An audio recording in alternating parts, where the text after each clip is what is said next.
The Andrew Jackson Papers is a project that's been going on for several decades now to collect and order and transcribe and publish Andrew Jackson's complete documentary record. Every letter he wrote, every letter that was written to him, his presidential messages, his military orders, the scraps of paper on which he wrote notes, the autobiographical reminiscences that he occasionally penned, everything, every piece of paper that still survives on which Andrew Jackson left his DNA, and published these in a series of volumes arranged chronologically as a permanent record to be used by historians and anyone curious about Andrew Jackson and his times. I've been working on the project 8 years as the director of the project. Way back in the 1980s, I was an assistant editor on the project. And the project, we planned 16 or 17 volumes. We've published 8 of them. Volume 9 is about to come out. We're in the middle of the presidency right now. This is where we produce the volumes. If you look around the room, you'll see boxes. All of these boxes are full of folders, and in each folder is an Andrew Jackson document. The ones that are out on the table are the ones we're working on right now from the year 1831. This is for volume 9 in the series. And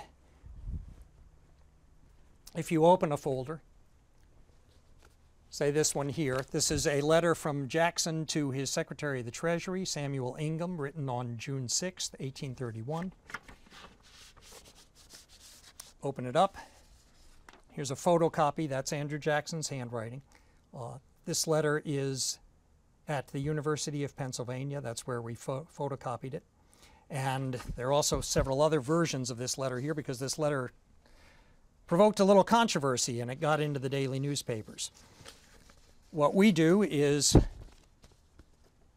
first we produce a transcription of the letter, like this, and we send it to you. We transcribe it, we put on some footnotes if any explanation is necessary, which it often is, and then we send it to University of Tennessee Press and they publish it in one of our volumes. We're finding a lot of information about everything.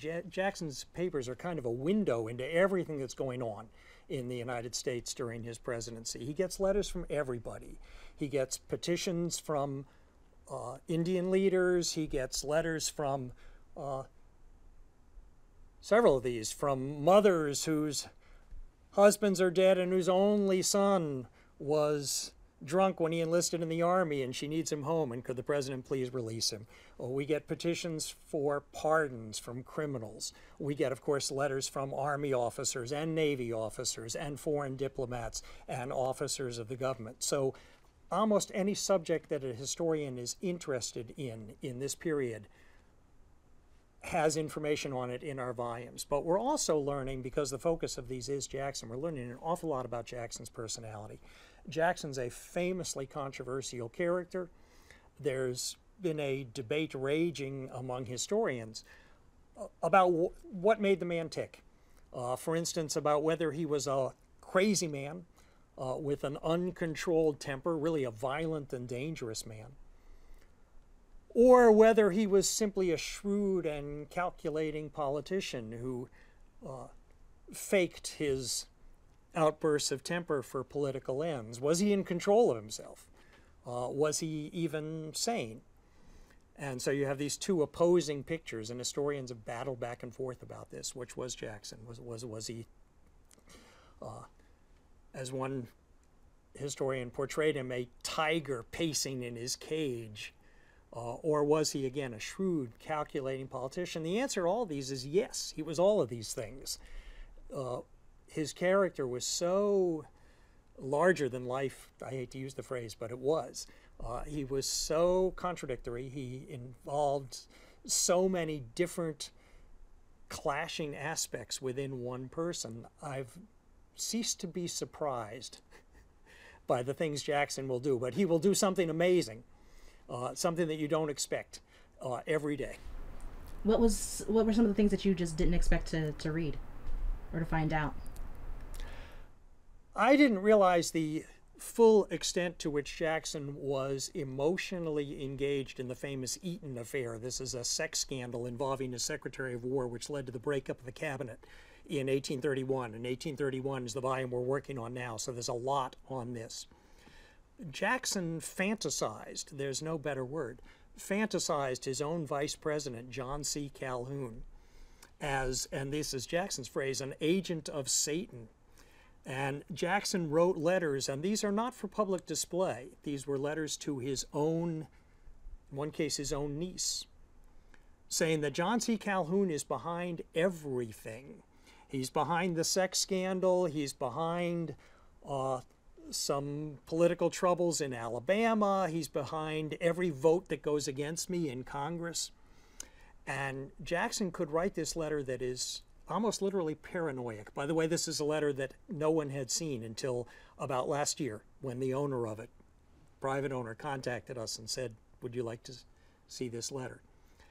Jackson can write this paranoid private letter and then turn around and write another letter and say, I've got Calhoun. I've got him trapped.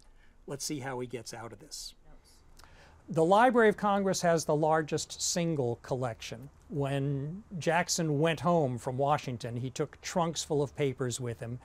And after he died, those papers went here and there.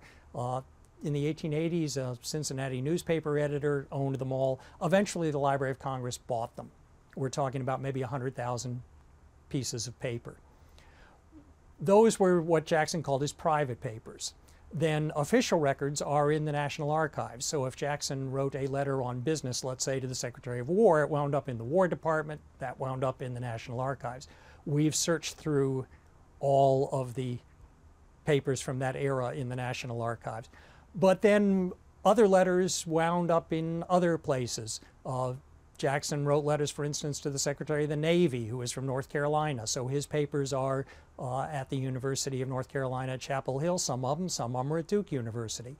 And some of them are in the hands of descendants, and those are the ones we still find out about. Somebody calls up, in fact, someone called up yesterday, day before yesterday, and said, I have a letter from Andrew Jackson.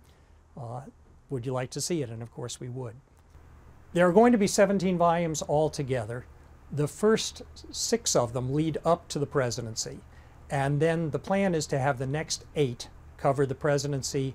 Jackson was president for 2 full terms, 8 years, so there'll be 1 volume per year. We've done the first presidential volume, which is covers the year 1829, and the second one covering 1830. We're now on the third one, which will be volume 9 of the whole series covering 1831.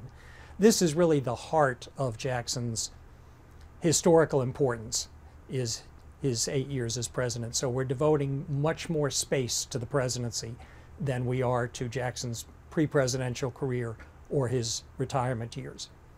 Each presidential volume is about 800 pages, 800 to 900. Each one prints about 400 to 500 documents.